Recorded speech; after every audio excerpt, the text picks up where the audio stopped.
হ্যাঁ সাঁতারা কৌ সাঁতার এই ধরনের রান দেখছিল কথা কইয়া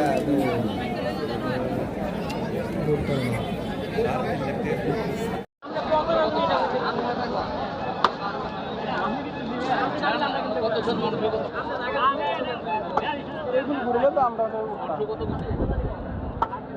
পঞ্চমের দিলে তো আমরা গরু পালবেন বাড়ির মধ্যে গরু কিনি না গরু কিনি না দানা কথা আছে গরু কিনছে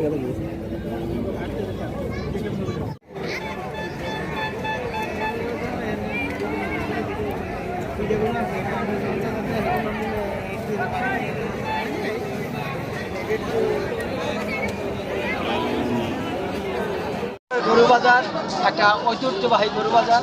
এটা আজকে থেকে নয়, দীর্ঘ কয়েক বছর আগে থেকে এই গরু বাজার আমাদের এখানে চলছে।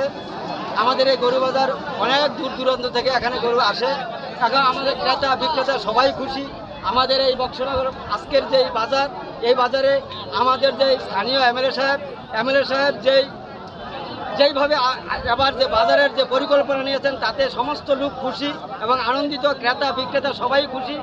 আগামী দিন যাতে এই বাজারগুলো জারি থাকে, আপনারা সবাই সহযোগিতা করবেন। বড় বড় গরু এখানে আসে, লক্ষ লক্ষ টাকা দামের গরু এখানে আসে, বিক্রি হয়। হ্যাঁ, আগামী দিন যাতে আমাদের গতবারের তুলনায় এবার কি দাম কি বেশি একটু না কম? না, গতবারের তুলনায় এবারের দামটা একটু কম, কিন্তু প্রচুর পরিমাণে গরু এসছে তো যার কারণে দামটা একটু কম। সুশৃঙ্খলভাবে সুন্দরভাবে হচ্ছে তো? হ্যাঁ, সুশৃঙ্খল খুব সুন্দরভাবে আমাদের গরু বাজার এবার খুব সুন্দর হয়েছেন। আমাদের এমএলএ সাহেব এখানে আসছেন, আমার পরিদর্শন করেছেন। আমাদের এমএলএ সাহেবের এই পরিদর্শনে এবং গরু বাজার দেওয়াতে এলাকাবাসী এবং দূর দূরান্তে যারা আসছে সবাই খুশি। বিক্রি করছো? কত টাকা দাম চাইছিলাম? 4.5 লাখ টাকা দাম চাইছিলাম, 3,70,000 টাকা বিক্রি করছি। 3,70,000? তোমার বাড়ি? বাড়ি মানে কয়টা গরু তুমি পালছিলা? 4টা গরু নিচ্ছি। সবটি বিক্রি হয়েছে? না, একটা বিক্রি হয়েছে। এটাই সবচেয়ে দাম নাকি? এটা কি খাওয়াইতা? এটা ঘাস আর ভুসি খাওয়াইতা। ঘাস আর ভুসি। কে এটা নিচে কিনছে? এটা সোনামুড়া। নাম কি? সোনামুড়া নাম শাহজাহান।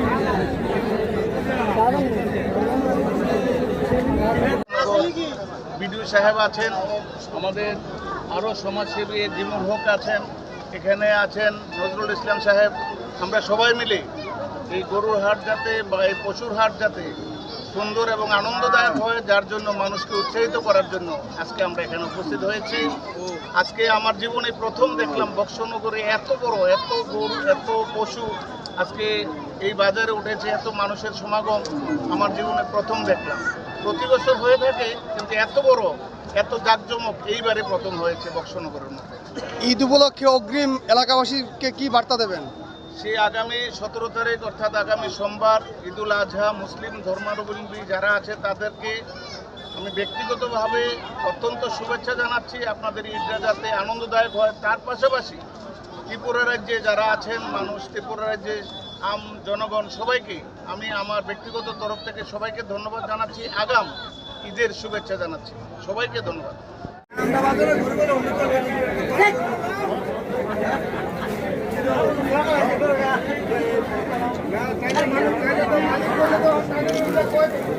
কয়